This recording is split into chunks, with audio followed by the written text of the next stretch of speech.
बिस्मिल्लाहिर्रहमानिर्रहीम बिस्मिल्लाहिर्रहमानिर्रहीम सल्लल्लाहु ताला अला हबीबिही मुहम्मदिन व आलिही वसल्लम।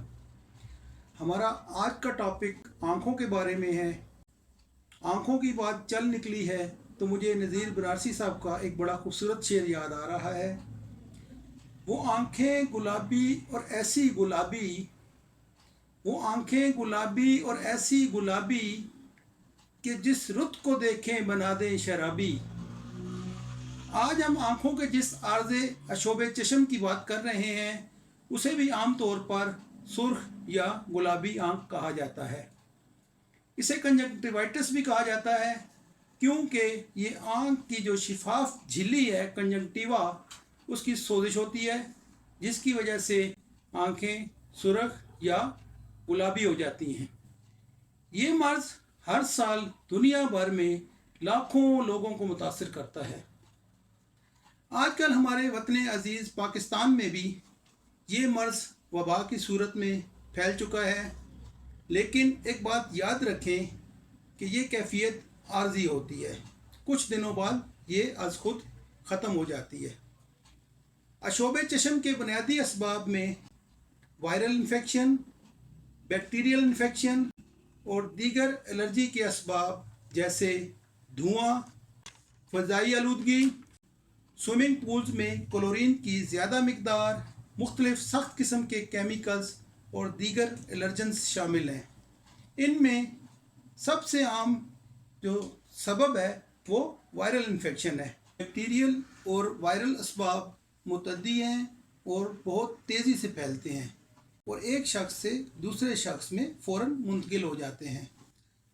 अगर हम इसकी अलामात को देखें तो सबसे नुमायाँ अलामत आँखों की सुर्खी या गुलाबीपन है। इसीलिए इस तकलीफ़ को शायद सुर्ख आँख या गुलाबी आँख भी कहा जाता है। इसकी बड़ी दूसरी अलामत जो है वो आँखों में ख़ारिश का होना है। ये ख़ारिश का एहसास हल्का भी हो सकता है, दरमियाना भी हो सकता है और ज़्यादा शदीद भी हो सकता है, जिसकी वजह से मरीज़ बार बार अपनी आँखों को रगड़ता है और उसकी वजह से फिर सोजिश में इजाफ़ा हो जाता है। आँखों से बहुत ज़्यादा पानी आता है। ये पानी जो है वो आँखों के गुदूद जो हैं उनके मुतहरिक होने की वजह से होता है। इस पानी की नौइयत इन्फेक्शन के असबाब पे मुनहसर होती है, जैसे वायरल और एलर्जिक इन्फेक्शन में आँखों से आमतौर पर सादा पानी आता है, जबकि बैक्टीरियल इन्फेक्शन में गाढ़ा पीला या सब्ज़ रंग का मवाद आँखों से खारिज होता है, आँखें चिपक जाती हैं। इसके अलावा पलकों की सोजन हो जाती है जिसकी वजह से आँखें खोलने में मरीज़ को दिक्कत पेश आती है। आँखें रोशनी से हसास हो जाती हैं, फोटोफोबिया हो जाता है, यानी रोशनी बर्दाश्त करने की जो सलाहियत है आँखों में वो कम हो जाती है, रोशनी तकलीफ़ देती है। बाज़ दफ़ा शदीद हसासियत की वजह से ये एहसास होता है जैसे आँख में रेत पड़ गई है या कोई फॉरेन बॉडी आँख में मौजूद है, जिसकी वजह से मरीज़ बार बार आँखें झपकता है और उसको तकलीफ़ का एहसास होता है। ज़्यादा शदीद केसों में बिनाई भी आर्जी तौर पर मुतासिर हो सकती है। अगर आप या आपके घर में कोई ऐसा मरीज़ मौजूद है तो मुस्तनिद मुआलिज से आँखों का मुआयना और इलाज करवाएं। फौरी आराम के लिए कुछ बातें जिन पर अमल पैरा होना ज़रूरी है। अगर आँखें सूजी हुई हैं, शदीद दर्द है, पलकें चिपकी हुई हैं तो साफ़ नरम कपड़े से को नीम गर्म पानी में भिगोकर आँखें बंद करके चंद मिनट के पलकों पर रखें। अगर ख़ारिश और सोजिश ज़्यादा है तो यही अमल आप ठंडे पानी से भी कर सकते हैं।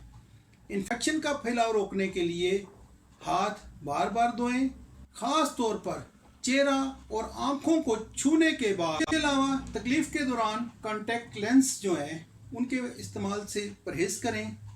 मेकअप, ख़ास तौर पर आई मेकअप जैसे काजल या आईलाइनर वगैरह के इस्तेमाल से गुरेज करें। गर्दो गुबार, धुएं और केमिकल से आँखों को बचाएं और आँखों को बेजा रगड़ने से गुरेज करें।